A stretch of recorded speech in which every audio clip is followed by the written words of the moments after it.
Doctor Mohammad ইউনূসের স্বজনপ্রীতির সবচেয়ে বড় example হচ্ছে স্বাস্থ্য উপদেষ্টা।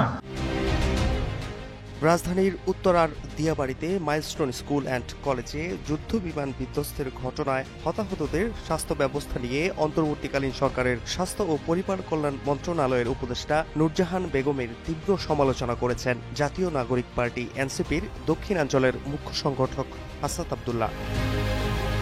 প্রধান উপদেষ্টা ডক্টর ইউনূসের স্বজনপ্রীতির সবচেয়ে বড় উদাহরণ হলেন স্বাস্থ্য উপদেষ্টা, এমন মন্তব্য করেছেন জাতীয় নাগরিক পার্টির হাসনাত আব্দুল্লাহ।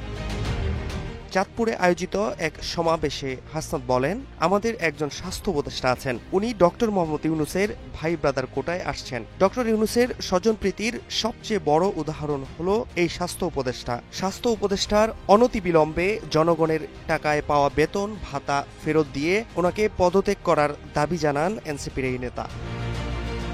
বর্তমান সরকারের উদ্দেশ্যে হতাশা প্রকাশ করে তিনি বলেন, আমরা অভ্যুত্থানের পর রাষ্ট্রটিকে নতুনভাবে গড়ে তুলতে চেয়েছিলাম, কিন্তু দুঃখজনকভাবে আমাদের স্বাস্থ্য ব্যবস্থা ও আইন শৃঙ্খলা ব্যবস্থায় কোনো বাস্তব পরিবর্তন আসেনি, সব আগের মতোই রয়ে গেছে।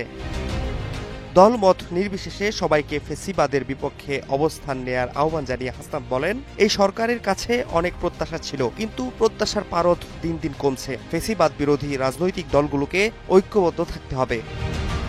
এদিন কর্মসূচির শুরুতে শহীদ পরিবারের সদস্যদের সঙ্গে সার্কিট হাউসে কুশল বিনিময় করেন এনসিপির কেন্দ্রীয় নেতা সার্জিস আলম ও নাসিরউদ্দিন পাটোয়ারি সহ অন্যান্য নেতৃবৃন্দ।